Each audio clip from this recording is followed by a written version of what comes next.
Зараз я знаходжуся в центрі Мінську разом на акцію підтримку незалежності каля головного поштамта. Ось нават, добрый день, нават даишники з нами стали у ланцуг свободи, ланцуг незалежності.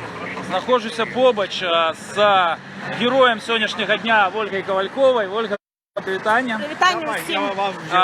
Я, щиро кажучи, прийшов сюди тільки для того, щоб зробити фото з гэтай селфі з гэтай мужною жінкою. Я думаю, что за гэтыя дні вы здолелі пераканацца, што лепшыя жанчыны-палітыкі таксама ў беларускай хрысціянскай дэмакратыі. Таму, дарагія сябры, далучайцеся. Я тых, хто не змог сёння прыйсці не ў 12 гадзін, не зараз у 15, я зараз пакажу, в прынцыпе, трошки вам, як праходзіць гэты ланцуг незалежнасці. Зможаце пакрысе з намі пабыць. Это головный поштамт, автобусы, люди, журналисты.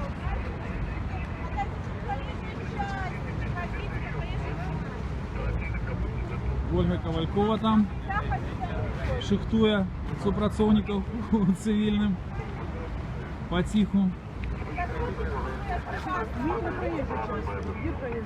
Ну вот зараз становится ланцуг незалежности. Я хочу сказать, что я вельмі рада, что сегодня, в принципе, отбылося две акции, потому что перед этим у Фейсбуку, там у комментариях, ведаете, начались и такие знову непорозумения, то есть один одного критиковал.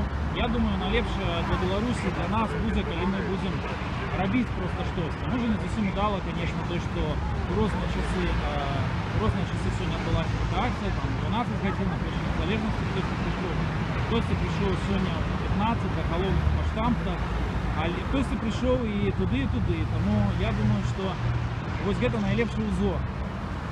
У нас напереди складанный год, 2020, складанный год, в котором мы с вами повинны быть едными. И я тут переконаний, что тогда есть шанец обов'язково и оборонить Беларусь и незалежность, и сустреть в 2021 уже с новым президентом Республики Беларусь. Для этого не треба шмат, для этого для початку треба научиться один одного поважать, один одного боронить, ну и не поддаваться на провокации там всяких там, не буду называть их прозвищами, методологов или просто людей, которые, на жаль,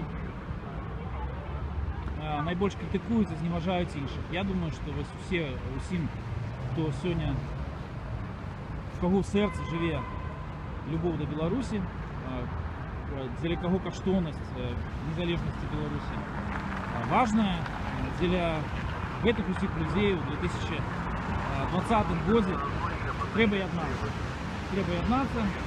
По який бок барикаду вони не були, я переконаний, що і у міліції, в войску, в владе есть люди, которые разумеют, что Беларусь это святое. Беларусь это наша супольная Украина, и наш святый обовязок,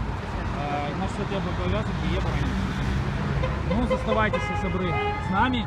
Живе Беларусь!